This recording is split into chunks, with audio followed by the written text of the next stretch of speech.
Rayon బాబుతో నా day routine చూసేద్దామా? మొత్తం చూపించలేను కానీ 1 minute లో మాక్సిమం చూపించడానికి ట్రై చేస్తాను. ఇంకా చిన్నోడు లేసినప్పుడు ఫస్ట్ ఫీడింగ్ అయితే ఇస్తాను. ఇంకా ఒక 1/2 hour అయితే ఆడుకుంటాడు. ఆ తర్వాత స్నానం అయితే చేపించేస్తాను. ఇంకా మన క్యూట్ బాయ్ అయితే రెడీ అయిపోయాడు. ఇంకా రెడీ అయిపోయాడు కదా, ఫుడ్ కంపల్సరీ పడాల్సిందే. ఇంకా చిన్నోనికి అయితే ఇప్పుడు సెర్లాక్ పెడుతున్నాను. అది కూడా హోమ్ మేడ్, నేను ప్రిపేర్ చేసిందే పెడుతున్నాను. చాలా హ్యాపీగా తినేస్తున్నాడు. రియాన్ బాబుకి నేను పడుకోబెట్టి తినిపిస్తుంటే అలా తినిపించకూడదక్క, పడుకోబెట్టి అని చాలా మంది అడుగుతున్నారు. ఫస్ట్ నా పొజిషన్ చూసుకోండి. కింద ఒక పిల్లో పెట్టుకుంటాను, తర్వాత నా లెగ్ పెట్టి తర్వాత పిల్లో అయితే పెడతాను. ఇలా పెట్టడం వల్ల బేబీ హెడ్ అనేది అప్ లో ఉంటుంది, బ్యాక్ పార్ట్ వచ్చేసి డౌన్ లో ఉంటుంది. ఒకసారి పొజిషన్ అయితే చూసుకోండి. నేను ఎవ్రీడే ఇలానే పెట్టి తినిపిస్తాను. రియాన్ బాబు ఫుడ్ నైతే ఫుల్ ఎంజాయ్ చేసుకుంటూ తింటాడు. ఇలా తినిపించడం వల్ల మదర్ కి అలాగే బేబీకి స్పెషల్ బాండింగ్ ఉంటుంది.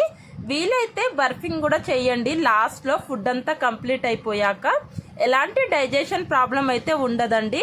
ఇంకా రియాన్ బాబు ఫుడ్ కంప్లీట్ అయిపోయాక ఇలా డిష్ అయితే తీస్తాను. ఇదైతే మ్యాండేటరీ అని చెప్పొచ్చు.